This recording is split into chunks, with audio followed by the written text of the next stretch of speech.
Rebonjour YouTube et bienvenue dans cette partie 2. On est toujours en présence de David et ce coup-ci, on va parler plus particulièrement de Babylon JS. Alors Babylon JS, David, c'est quoi en fait?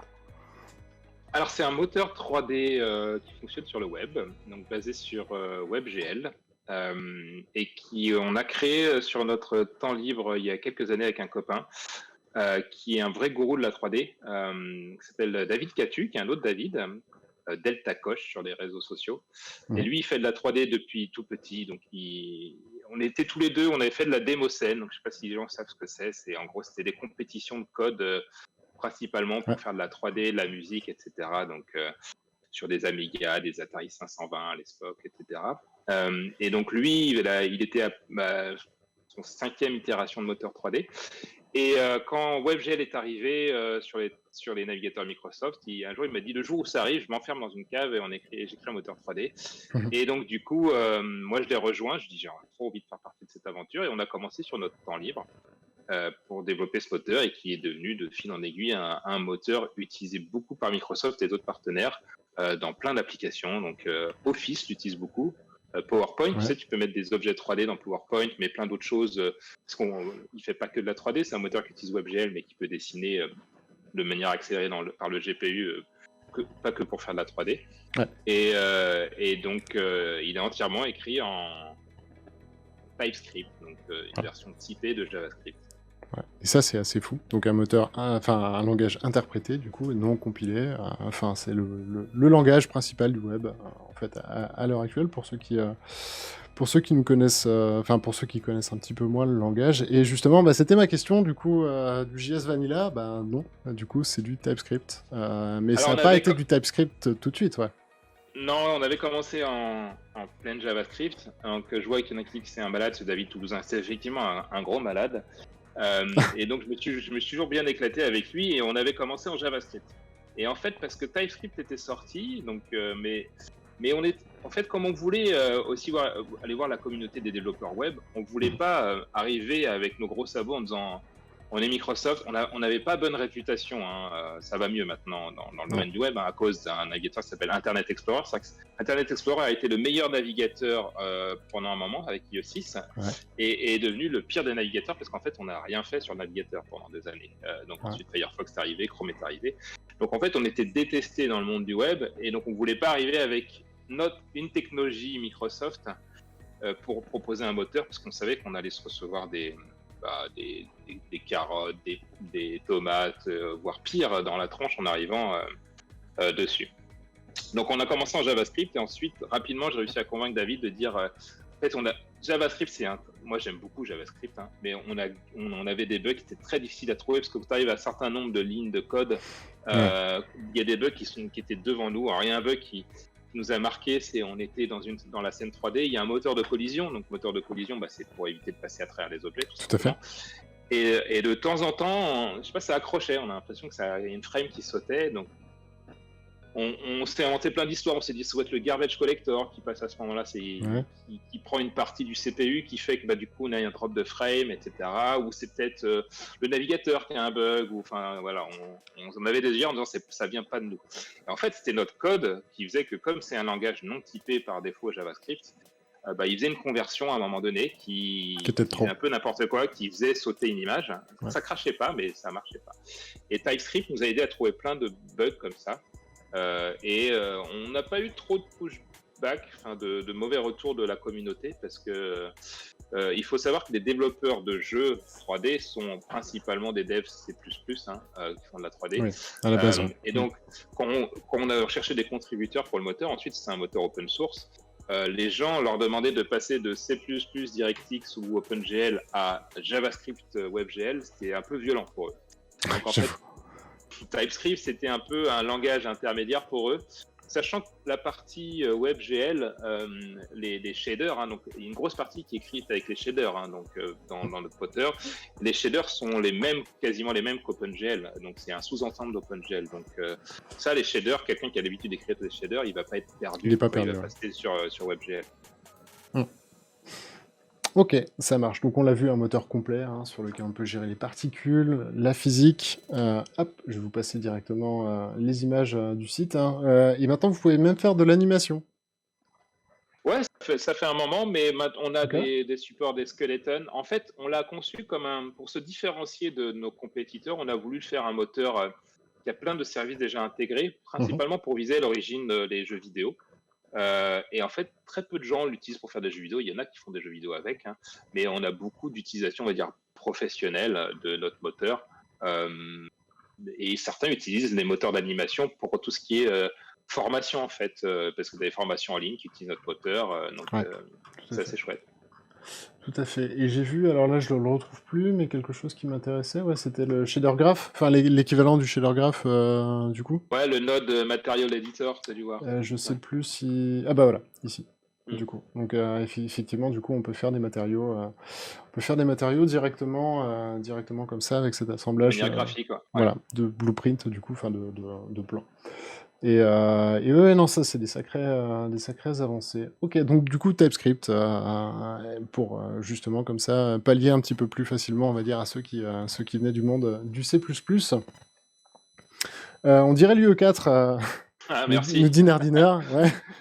C'est un super message positif. Merci, je te fais des bisous. Ouais, complètement. Non, non, mais c'est cool en plus. Mais en vrai, oui, c'est un petit peu l'idée, hein, c'est-à-dire fournir un petit peu les mêmes, les mêmes outils, enfin du moins s'en rapprocher le plus possible pour, du coup, comme ça, faciliter l'adoption et surtout l'usage, Ouais. du coup. Moi, j'avais été marqué par Unity, en fait. C'est quand un de mes boulots chez Microsoft, ça a été de faire beaucoup de VR quand nos cases de réalité mixte sont sorties pour Mhm. aller engager les studios de jeux qui faisaient de l'Oculus ou du Steam pour porter sur notre plateforme pour aller vers notre store. Et donc, du coup, je me suis formé à Unity. Enfin, j'ai été formé par Unity, donc j'ai été dans les pays nordiques me faire former. Cool J'étais ça. bluffé par la. Ah ouais, c'était cool. C'était une super expérience, franchement, Ouais, sur j'imagine. Unity. Et j'étais bluffé par la simplicité de l'outil, quoi. C'était monstrueux. Et je me suis dit, moi, quand j'ai travaillé avec David, je lui ai dit, moi, je veux. Alors, j'étais pas un cadre de la 3D, hein, j'étais vraiment J'avais un complexe, j'étais persuadé que jamais je maîtriserais la 3D depuis tout petit. Ouais. Donc, j'avais joué avec les Silicon Graphics dans mon école d'ingénieur. J'étais une grosse quiche en modélisation 3D avec Maya. Maya, c'est un logiciel pour les timbrer. Je sais pas comment les gens arrivent à se servir de ce soft-là. Et David m'a formé entièrement à la 3D.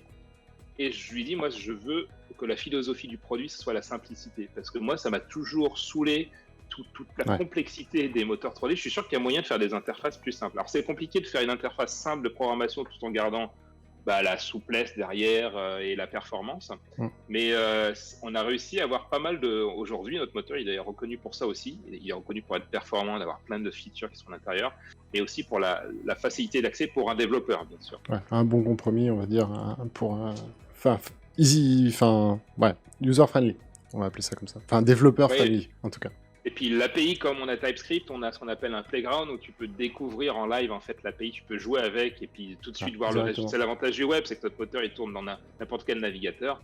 Donc aujourd'hui, vous prenez n'importe quelle machine qui a un navigateur et qui est compatible WebGL et vous pouvez tester notre moteur. Tac. Donc là, on vous l'affiche directement, effectivement, le playground. Et bah, je sais pas, moi, qu'est-ce qu'on pourrait Je vois pas changer là? bien, mais si Hop, tu fais par exemple light, tu tapes après light, light.quelque chose. ici,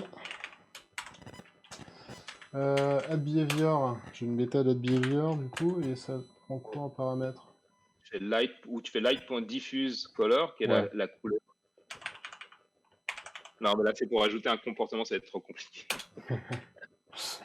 C'est diffuse color directement ou c'est diffuse en mettant color en argument? Je sais plus. Normalement, c'est diffuse color. Mais là, si tu fais point, normalement, tu es censé voir toutes les propriétés. Light point, tu devrais toutes les voir. Ouais, c'est bizarre parce que j'ai tapé diffuse. Alors, il me propose diffuse. Il me propose diffuse et pas diffuse color. Ah, un bug en direct. Et c'est diffuse. C'est Diffuse. une hémisphérique light que j'ai. Alors, c'est peut-être différent. Ouais, bon. En tout cas, c'est pas une super démonstration. Mais Non, non, mais. justement, on est censé découvrir en live le code comme tu le fais là. Donc, attends, je vais y aller de mon côté.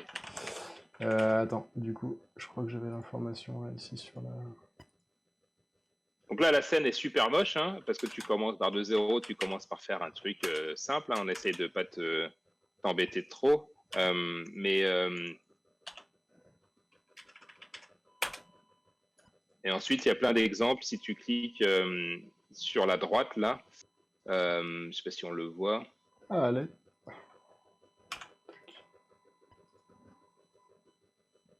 Ah, absolument pas. Light diffuse is not a function. Ah bah zut. Light.diffuse. Ah mais je me suis planté, vraiment? Non. C'est bien diffuse, non? C'est bien diffuse. Ça a été changé, là, tu vois.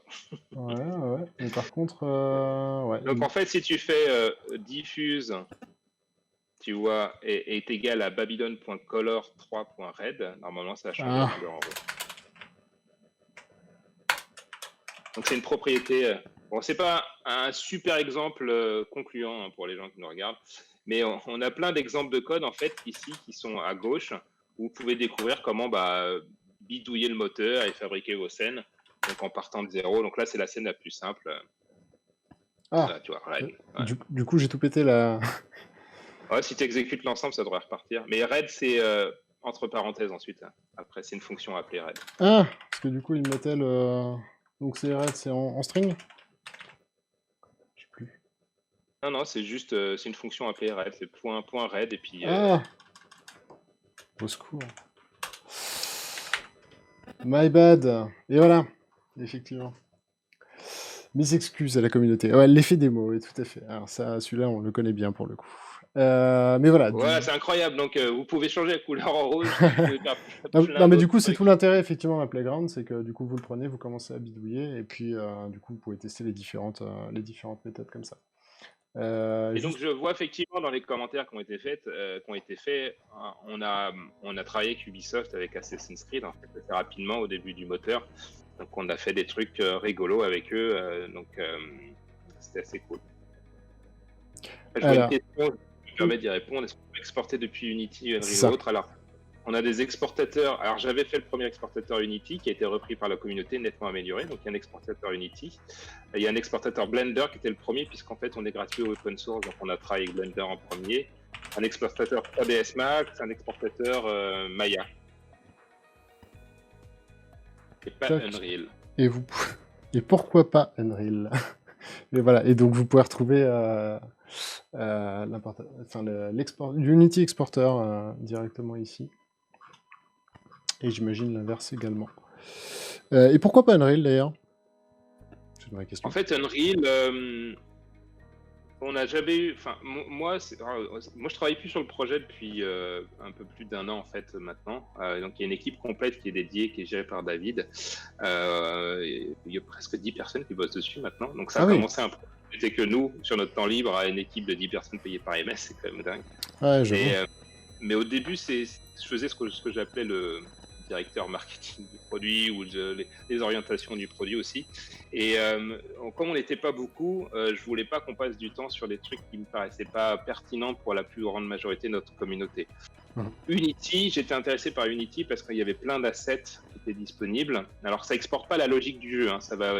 On faut l'utiliser comme un scene builder en fait, Unity. Éventuellement récupérer une partie des propriétés du moteur physique ou de la lumière, des trucs comme ça. Unreal, c'était trop compliqué. Les gens qui font de l'Unreal, ils n'avaient pas envie d'exporter dans notre petit moteur WebGL en fait. Ouais, ok. À l'époque, ça a peut-être changé maintenant. Je ne sais pas. Ouais, je ne sais pas. On pourra leur dire, oui, bah après tout, faites un combat contre des géants comme Apple, pourquoi vous... venez jouer avec nous sur WebGL. Voilà, c'est ça. Et justement, ouais, donc aussi gros avantage du coup du WebGL, c'est que c'est forcément compatible Safari. Ouais, incroyable. Voilà. Bah oui, c'est ça. Parce que mine de rien, on parlait d'Internet Explorer il y a pas longtemps, mais Safari nous en fait de bonnes aussi. Hein. Safari, c'est devenu presque le IE du web d'aujourd'hui. Ouais, tout à fait. Donc ils ont mis longtemps à implémenter les derniers standards, mais il y a WebGL 1 qui fonctionne, une partie de WebGL 2 aussi, il me semble, même sur iPhone, je ne sais plus. Mais quand ils le font, en général, ils le font assez bien. Ils mettent du temps à le faire, mais ils le font assez bien. Et ça tourne partout, WebGL. Il y a 98% de compatibilité aujourd'hui des périphériques avec WebGL 1 et WebGL 2 qui est assez répandu aussi. Donc pour que les gens comprennent, WebGL, c'est un peu le DirectX X ou l'OpenGL du web, hein. Donc, il y a des versions et en fonction des versions, on peut faire des choses plus ou moins avancées avec la carte graphique. Les API nous permettent de faire des choses plus ou moins cool. Tout à fait. Et du coup, je l'ai vu, je sais plus où exactement, mais c'est compatible également WebXR. Et donc, Donc WebVR, il y a eu WebVR d'abord. Donc WebVR, c'était forcément. qui tournait autour de WebGL. Donc moi, j'avais fait la première implémentation de WebVR dans Babylon, où j'avais travaillé avec les équipes de HoloLens pour reprendre leur contrôle, pour reprendre en fait les mouvements de caméra quand tu faisais la téléportation. Ils ont passé beaucoup de temps à calculer, c'est con, hein, mais ils passent beaucoup de temps à faire de la recherche avec des utilisateurs sur le temps de téléportation, comment ils réduisent le champ visuel pour éviter le motion sickness, etc. Ouais, tout à fait. Et donc j'avais implémenté ça dans le moteur Babylon. Et WebXR, c'est une nouvelle norme. Alors dans le web, on aime bien changer tout toutes les 2 semaines. Donc WebXR, c'est une évolution qui, pour la première version, se contente d'être à parité avec WebVR. Et bien sûr, le X, c'est pour faire plus que la réalité virtuelle. Extended. Et la réalité augmentée, réalité mixte, notamment pour l'HoloLens ou pour un téléphone ou pour d'autres périphériques qui arrivent, quoi. Ça, c'est un jeu que j'avais fait en WebVR, c'est avec mes pistolets bananes. Et il était très con ce jeu. Mais c'est parti en fait d'un hackathon. Donc, c'est des trucs qu'on fait entre les développeurs, c'est des week-ends de code. Et donc, c'est une fille qui m'avait demandé à l'origine de faire ça, mais pas aussi avancé. Elle voulait. Je la formais au code et elle me disait j'aimerais bien qu'on transforme un des contrôleurs en bâton et qu'une pomme arrive et qu'on casse la pomme. Et donc j'ai commencé à coder avec elle pour lui montrer comment le faire. Je me suis dit tiens, ce serait rigolo à faire comme jeu, quoi. Et je me suis dit tiens, franchement, on va me prendre pour un timbré, mais je me suis dit ça aurait été cool de le synchroniser avec de la musique.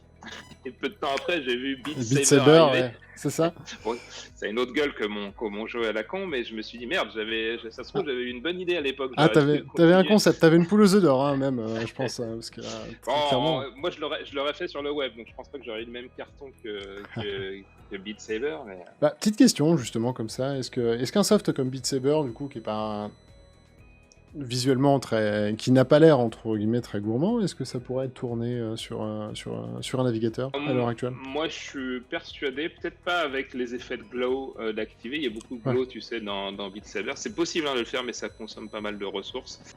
Le souci principal du web, on en reparlera peut-être, c'est que c'est monothreadé par nature. On essaye de casser ça.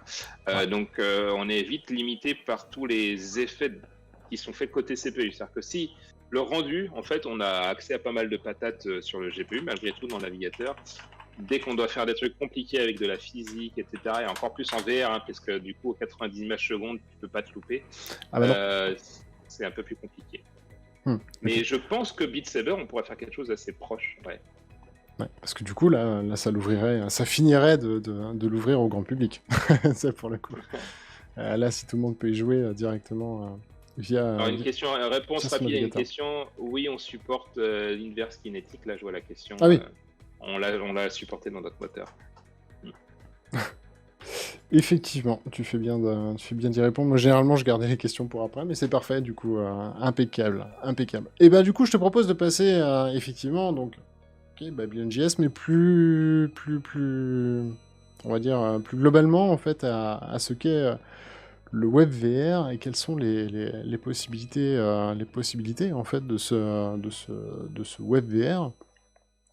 Et si tu avais un rêve, du coup, enfin, un rêve accessible, du coup, sur le web, du coup, s'il devait se transformer en réalité virtuelle ou augmentée, on va parler d'XR, hein, plus particulièrement, ça serait quoi? Quel est le rêve que tu voudrais faire, du coup, avec ce web? Et je te donne un exemple, hein, par exemple, typiquement, moi, ça pourrait être Wikipédia. Enfin, je crois beaucoup, en fait, à l'XR pour de l'éducatif, notamment.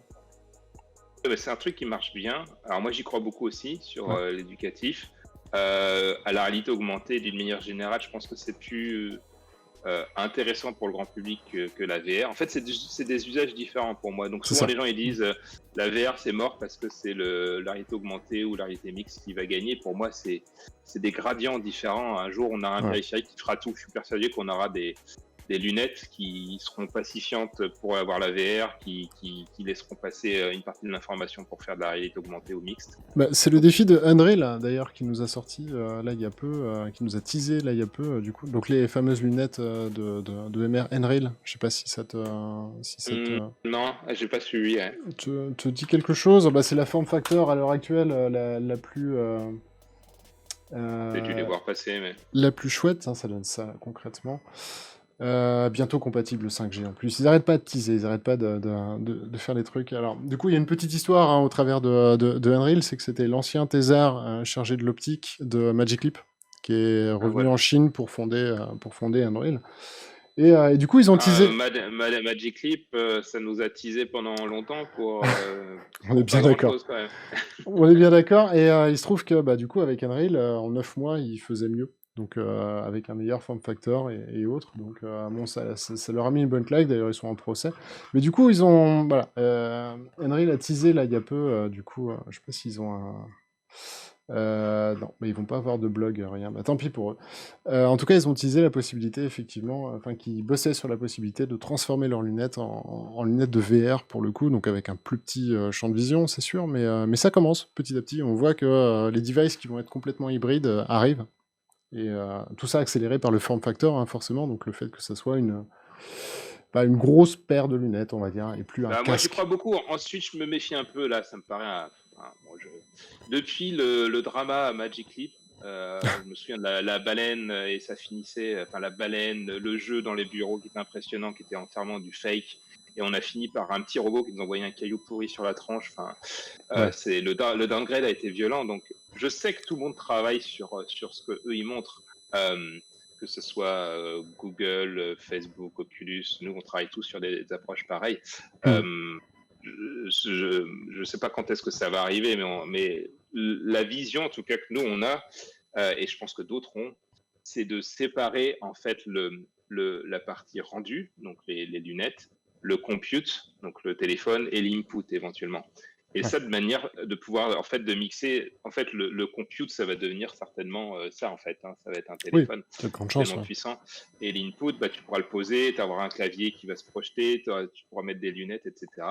Et moi, mon rêve dans le web, dans tout ça, c'est que ça soit une des cibles potentielles de ce développement et qu'on ait un Google Maps, un Bing Maps qui soit en réalité, augmenté pour me balader, parce que en termes d'accessibilité, en plus, il y a plein de gens qui ont des vrais problèmes d'orientation. Hein. Tout à fait. Le fait que tu regardes autour de toi, qu'on dise là, tu vois, c'est la flèche, elle te dit c'est cette gauche-là, l'autre gauche pour y aller, tu vois. Clairement. Les applications sont... Donc, pour les usages de tous les jours, ça peut vraiment aider les gens, je pense.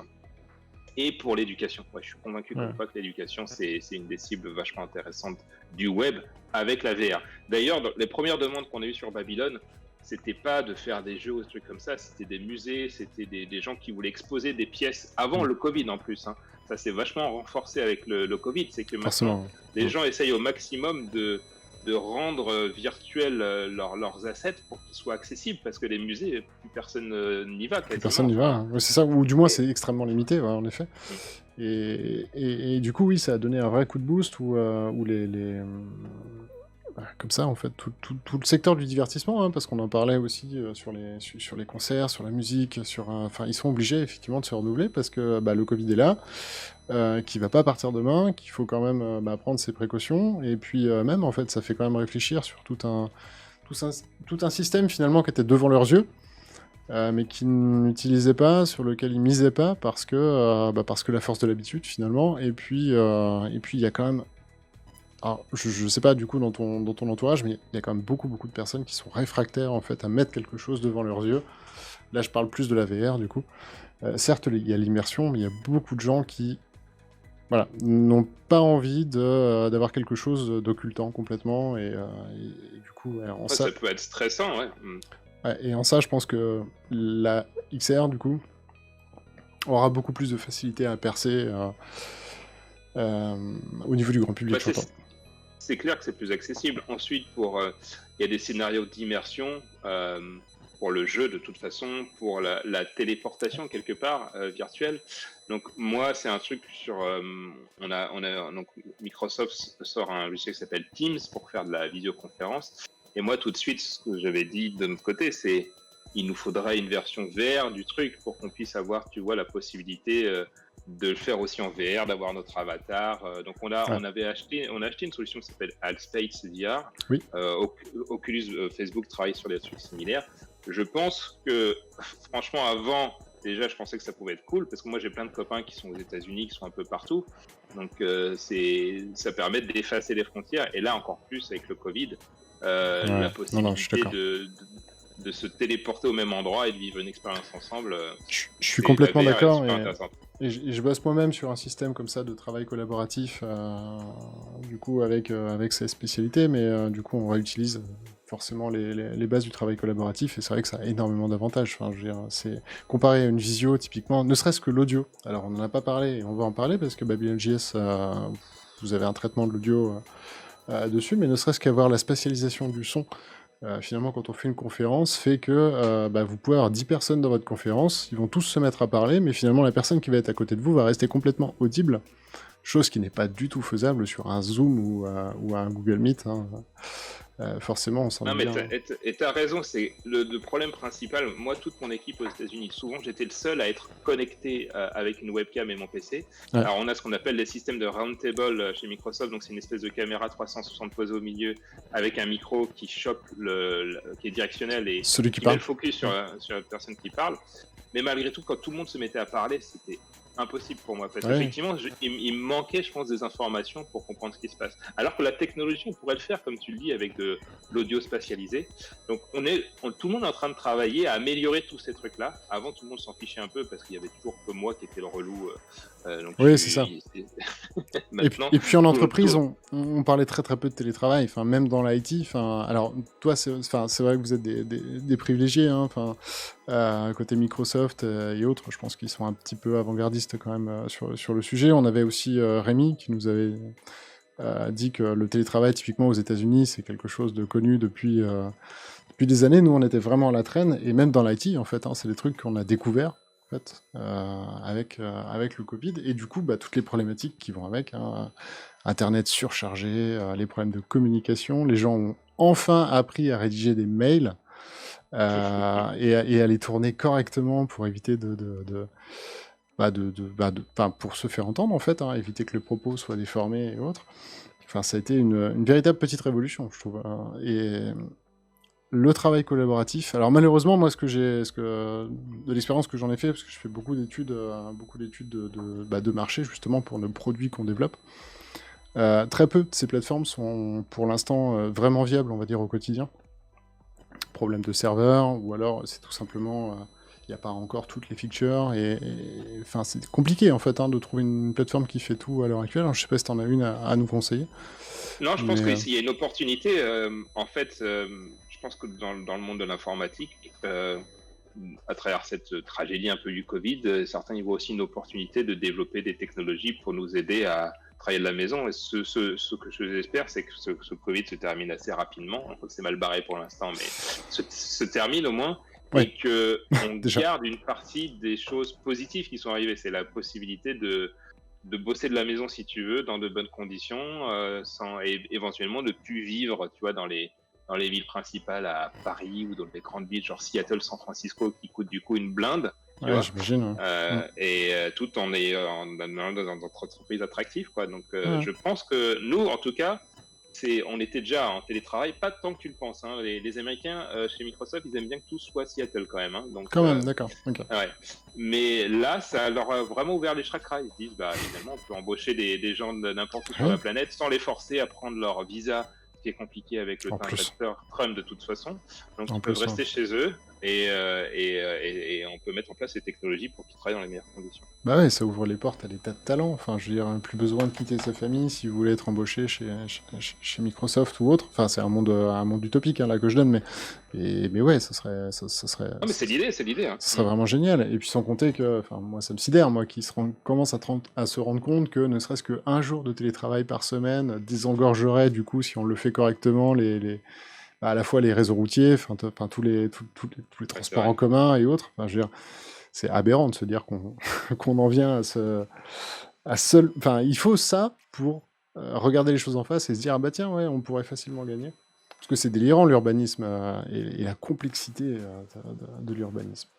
Et du coup, on avait Joe qui nous disait, et tiens, je serais curieux de savoir aussi ce que tu en penses, à force d'assister comme ça les gens, donc je pense qu'on parle d'XR hein, notamment, avec des choses comme Google Street View ou autre, est-ce qu'on risque pas comme ça euh, de rendre les gens un peu moins autonomes, allez, pour reformuler du coup ce que disait Joe. C'est un problème classique avec les nouvelles technologies. Je suis en grande partie pas d'accord. Et Ouais. même si avec des bémols, effectivement, il faut faire attention à ce que on s'abrutisse pas par la technologie. Mais je pense qu'à nouveau, on l'a vécu, c'est que les technologies sont là pour faire des choses à notre place depuis longtemps.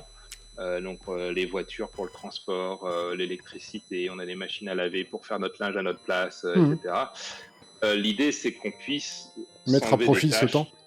tâches, ouais, de se concentrer sur des choses qui nous paraissent plus intéressantes pour nous. Ouais, tout à fait. Effectivement, si un jour on perd cette technologie, on risque de ne plus savoir faire les choses de base, mais c'est le sens de l'évolution d'une société. Donc dès l'instant qu'on garde un minimum ce savoir, moi je pense pas, c'est que on développe des aptitudes différentes. euh, c'est difficile de savoir si on est plus abruti que nos parents ou nos grands-parents. Oui, Je ouais, pense, compliqué. je pense pas. Je pense qu'on a des types de raisonnement qui sont différents et la technologie a façonné ça en partie. Donc, mais je comprends la remarque. Tout le monde est toujours inquiet sur une technologie, sur des déviances associées à cette technologie, et toute nouvelle technologie a Ouais, des mauvais côtés. tout à fait. Mais en tout cas, je partage complètement. Et pour aller plus loin et peut-être mettre un trait d'humour, effectivement, donc l'XR, du coup, va te permettre effectivement de moins te concentrer sur la route et tout ça. Par contre, te permettre de penser à autre chose. Alors, c'est sûr que ce temps-là, si tu le passes à regarder les ch'tis à Miami, ça va être compliqué pour toi. Enfin, je dis pour toi, t'es pas ciblé, hein, bien sûr, mais enfin voilà, tout dépend de ce que tu fais en fait de ce temps libre que tu es en train de gagner. Enfin, moi, par exemple, je rêve des voitures autonomes alors, pour une et bonne et simple raison, c'est que j'adore conduire, hein, pourtant. Mais par contre, ce temps qu'on passe dans les voitures et autres, le mettre à profit pour pourquoi pas Je travailler. Enfin, je veux dire, tu peux très bien passer une réunion dans ta voiture si ta voiture est autonome, et ça, c'est génial. Ça, entièrement d'accord. Moi, je rêve dans les bouchons. Donc, ma voiture a une bonne fonction d'autonomie, Mhm. mais je rêve qu'elle soit totalement autonome et que je puisse faire n'importe quoi d'autre. Pourtant, comme toi, j'adore conduire, mais c'est devenu tellement un calvaire, en tout cas en région parisienne et dans pas mal d'autres régions de France, que si pendant, tu vois, 1 heure de bouchon, elle est capable de tout gérer elle-même, et pendant ce temps-là, je peux me mettre C'est sur ça. mon laptop et faire autre chose, ça me va bien, quoi. Ouais, complètement, ouais. Non, ce serait un gain de temps phénoménal. Et voilà, ça va dans le sens de... alors oui, on peut considérer qu'on aide les gens au point que peut-être que dans 40 ans, on saura plus conduire, hein. Ça, je ne dis pas, hein. Mais par contre, on aura mis à profit ce temps-là pour faire autre chose, quoi. Et en effet, on l'a vu avec absolument toutes les technologies, hein. Enfin, c'est exactement le même raisonnement avec la robotique, par exemple, où là, il y a des grosses révolutions qui sont en train de se jouer, avec le space computing également, hein, le fait que les robots sachent où ils sont, puissent reconnaître avec l'IA, reconnaître des choses et autres. Oui, ça va supprimer les emplois, c'est indéniable, hein, mais ça va en créer aussi d'autres. Il y a beaucoup, beaucoup d'études qui sortent en ce moment et qui tendent à nous dire que d'ici 25 ans, un bon 70% des métiers qui existeront ne sont même pas encore créés à l'heure actuelle. Et voilà, du coup, voilà, c'est toujours le même débat. Enfin, voilà, aller contre, on va dire, l'évolution ou aller justement à fond dedans. Pour moi, en tout cas, la mauvaise position, c'est l'espèce d'entre-deux. C'est, on y va, mais en fait, on n'y va pas. Et du coup, c'est là où, à mon avis, ça devient compliqué, quoi. C'est qu'on n'est pas assez performant dans l'un ou dans l'autre. Et c'est là où on Ouais, il n'arrive faut plus à des se gens vendre, qui quoi. osent après, hein. On voit ça avec Tesla. Ouais, voilà, c'est ça. Enfin, je vois une question des gens qui se demandent mon âge. J'ai l'âge parfait du geek. Donc je vous laisse trouver le chiffre exact. Alors, c'est quoi l'âge parfait du geek? Pour le coup, moi, je vais pas le connaître. Mais, Pour ceux qui connaissent le geek intergalactique, ah oui, ok. c'est la réponse à l'origine de l'univers. Je sais pas si vous connaissez pas ce. Oui, Voilà, si, voilà. voilà, Merci 42. Draken. C'est aussi une école d'informatique qui est fondée par Xavier Niel. Effectivement. qui avait bonne réputation. J'ai arrêté de la suivre depuis longtemps, mais voilà, je sais pas si c'est toujours le cas. Ok, ça marche. Petite question également, moi, sur les navigateurs. On va revenir un peu sur le web, les navigateurs et autres, et l'histoire un petit peu des navigateurs. Moi, au début, quand j'étais développeur, un navigateur, c'était quoi? C'était vraiment le truc le plus bridé du monde. J'ai passé des heures à optimiser des trucs en JavaScript pour absolument faire tourner ce que je voulais, ne serait-ce que faire des transitions qui soient fluides et autres. Et là maintenant, force est de constater que maintenant, à notre époque, tout est débridé. On peut venir pomper 8 gigas de RAM sans problème dans un navigateur. Est-ce que pour toi, le manque d'optimisation en fait, des applis du coup, qu'on a à l'heure actuelle n'est pas un véritable problème aussi? D'optimisation web ou Opti- application web ou opti- application de manière générale? je pense oui. Alors, c'était cantonné au web, mais je pense qu'on peut même l'élargir. Hein, Pour moi, c'est un vrai problème et ça m'a vraiment perturbé quand j'ai fait les recherches sur l'ordinateur quantique. C'est que on s'est gavé à cause ou grâce à la loi de Moore, Mhm. nous les développeurs, en se disant je m'en fous si mon code il est pas assez performant, dans 18 mois j'ai la nouvelle puce Intel qui le fera tourner correctement en fait. Donc Ouais, c'est ça. c'était le free food en fait, et d'un seul coup ça commençait à ralentir. Je sais pas si les gens s'en souviennent, mais vers le Pentium, pour les plus, parce que je vois qu'il y en a qui sont aussi vieux que moi, il y en a d'autres qui sont plus jeunes. Mais Le pour Pentium, le ça va peut-être Pentium, pas parler à tout le monde, hein, mais le Pentium, donc c'était le Pentium 60, c'était un des premiers processeurs où ça commençait à chauffer tellement qu'on s'est posé la question de si on continue à aller sur cette tendance-là, on va générer tellement de chaleur à la surface du processeur que ça sera l'équivalent de la surface du soleil si on continue sur cette tendance. Donc on a arrêté d'aller sur l'augmentation la course à l'augmentation à la fréquence, les fameux la course au mégahertz puis au gigahertz aujourd'hui. Ouais. Je pense que vous avez tous remarqué qu'en gros on est bloqué aujourd'hui entre 3 et 5 quoi. Donc à moins de mettre de l'azote liquide, vous n'allez pas aller tellement plus loin. Ça va être compliqué. Et donc pour des raisons de dissipation thermique. Donc on a fait du multicœur. Le multicœur c'est bien, mais les développeurs ils ont vachement de mal à penser multitâche, multithread parallèle. Donc les systèmes d'exploitation, plein de trucs le gèrent bien, mais nous les développeurs par défaut on est assez feignants et donc on n'exploite pas bien la puissance de la machine. Donc déjà ce qui se passe c'est que effectivement, que ce soit web ou pas, les applications sont sous-optimisées. Et on s'en foutait globalement parce que les processeurs augmentant en puissance, ça se voyait plus ou moins. Là, comme on est en train d'arriver sur le mur atomique, quantique, soit on trouve une technologie pour aller plus loin, ce qui n'est pas garanti encore, soit ça s'arrête là. Soit un jour, on va dire, bon bah voilà, c'est terminé, on a atteint le nombre maximum de transistors sur la taille d'une puce, qui sera, je sais pas moi, 60 milliards, on n'est pas capable de faire mieux. Donc c'est quoi l'étape d'après? En fait, il y a une possibilité d'optimisation qui est monstrueuse, et d'ailleurs on le voit aujourd'hui, il y a des compétitions saines qui sont les développeurs classiques voyant les développeurs quantiques faire des super calculs, ils finissent par trouver des optimisations de leurs algorithmes pour des fois le multiplier par 2 ou 3 la performance de leurs algorithmes. Ouais, et ça c'est déjà énorme.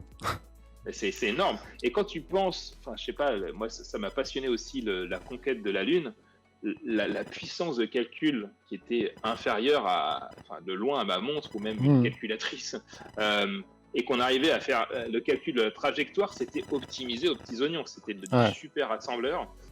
Et aujourd'hui, on est capable de faire ramer une machine avec 8 cœurs pour faire un calcul tout pourri. Donc, il y a ce besoin d'éducation, en fait, d'optimisation d'algorithmie. Le problème, c'est qu'on a tellement besoin de développeurs que y a des gens qui sont un peu sur le tas, ils font ce qu'ils peuvent, et il leur manque des bases, et même ceux qui ont les bases, même moi, on est des fois des feignasses, et on exploite mal le matériel. Donc, tout à fait, ça. Pour des raisons de temps aussi, quoi. Et puis d'argent, parce que l'optimisation coûte. Enfin, ça a un coût direct, en fait. Hein. Ça a un impact direct sur le prix du soft. Hein. Donc, et typiquement, dans le jeu vidéo, c'est l'argument principal pour ne pas en faire. C'est que, du coup, oui, ça va représenter un quart du prix du prix total du produit. Donc, non, autant le mettre dans le marketing, c'est vrai. Mais, mais ouais, c'est ça, c'est faire un peu de. On sent la frustration du dev là. Ouais, mais non, mais c'est faire un petit peu de Green IT, faire un peu de. Tu sais, en ce moment, on entend beaucoup le Green IT et autres, et pour moi, c'est juste de bonne intelligence. Enfin, tu vas pas requêter 50 000 fois ton API si t'en as besoin que de 10, quoi. Enfin, c'est. Et pourtant, et pourtant, des fois, on trouve. Non, non, bah, frustration, pas vraiment, mais bon, c'est vrai que. C'est vrai que c'était aussi un plaisir en tant que dev, je dois dire, de se pencher sur l'optimisation, l'algorithmie vraiment de son programme, et puis de se dire, bah tiens, je pourrais faire mieux. Voilà, c'était aussi ça. Et maintenant, on est vraiment rentré plus dans une logique, et là, pour le coup, c'est vraiment la frustration du dev qui parle. Tu maîtrises un framework, et voilà. Et comme ça, tu fais du travail extrêmement répétitif. Voilà, mon composant, c'est ça, je lui mets ça, je fais ça, et puis voilà. C'est des Lego, ouais. C'est un peu dommage, un peu dommage à mon sens. Et enfin voilà. Après. Il y en a, ils parlent de l'Amiga 500. En fait, c'est une époque où on optimisait à mort. à mort, quoi, pour tout. Alors, qu'est-ce que j'en pense de l'Amiga? Moi, je suis Atari 520 forever, quoi. Donc, pour moi, l'Atari explosait l'Amiga, même si je sais que c'est pas vrai. Je dirais ça éternellement. C'était une des premières guerres à la con de clocher de l'informatique, Amiga contre Atari. Non, l'Amiga 500 était certainement été meilleur sur bien des points, mais bon, Atari, moi j'ai toujours été fan d'Atari. Oui, après c'est ça. Et puis après, on a toujours eu les clashs Nintendo, Sega et autres. Et c'est des choses qu'on aime bien. On aime bien être un peu fanboy. Apparemment, on aime bien se prendre la tête sur des bêtises. C'est ça, on le voit, voilà, plus récemment avec la PS5 et la Xbox. Mais ouais, ça c'est un petit peu plus d'actualité. Mais oui, donc du coup, le gros potentiel en fait, est-ce que tu pourrais nous conseiller comme ça une petite application faite en VR avec Babylon.js? Est-ce que t'en as une en tête autre que... Bah moi j'avais fait un tutoriel sur le jeu avec mon pistolet banane où j'avais essayé de couvrir pas mal de concepts. Alors c'est dans un domaine particulier, le jeu, hein, c'était un jeu où tu restais statique et tu bougeais pas. Ouais. Sinon, il y a des tutoriaux sur mon blog et dans la documentation de Babylone pour voir comment prendre une scène 3D simple et juste rajouter le mouvement par téléportation à l'intérieur de la scène, la possibilité de sélectionner des objets pour déclencher du code quand tu cliques sur un objet et faire ce que tu veux. Donc, je l'ai conçu, l'interface, de manière à ce qu'elle soit normalement super simple. Parce que pareil, j'ai pensé les scénarios de manière assez commune par rapport à ce que je voyais dans la VR avec le projet que je travaillais. Donc, normalement, ça ne devrait pas être très compliqué, même pour un développeur amateur ou... Ouais, de prendre passionné. en main... ouais. De prendre en main le soft. J'en avais parlé un petit peu avec Wanadev qui m'avait dit tu pourras parler de Casaplan. Mais alors, du coup, j'avoue, je me suis pas renseigné. Est-ce que c'est un nom qui te parle? Ils bossent sur Babylone, donc ils font un logiciel pour faire des plans en fait en 3D de conception. Ils utilisent Babylone et eux ils utilisent aussi Babylone ils l'utilisent de temps en temps pour faire des jeux aussi, mais lui plus sur son temps perso. Donc ouais, c'est des super Français qui l'utilisent. Donc on est content quand on voit le résultat de notre moteur dans des applis comme ça, quoi. Ouais, tout à fait. Et GGAE, alors je peux pas faire tourner la vidéo, c'est... ok, bah elle se lance pas. Mais voilà, comme quoi on peut, du coup, comme tu disais, hein, du coup, certes faire des jeux avec, mais pas que. On peut aussi faire des applications purement professionnelles. Bah principalement, c'est pas des jeux, les gens qui utilisent Babylone, ouais. C'est ça qui est marrant. Ouais. Mais du coup, des bisous à Wanadev également, et bien joué, parce que du coup, effectivement, c'est un beau projet, effectivement, fait avec cette lib, quoi. Ok, ça marche. Et ben, je te propose qu'on fasse une courte petite pause.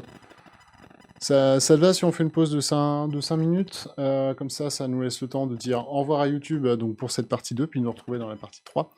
Où là, on va parler un petit peu plus donc, des casques Windows MR, de la VR et du G2 notamment. Donc voilà, donc à tout de suite YouTube, et puis le chat, à tout de suite, on se dit, ouais, d'ici 5 minutes, quoi. Grand max. Voilà, bon bah allez, à tout de suite. Toutes.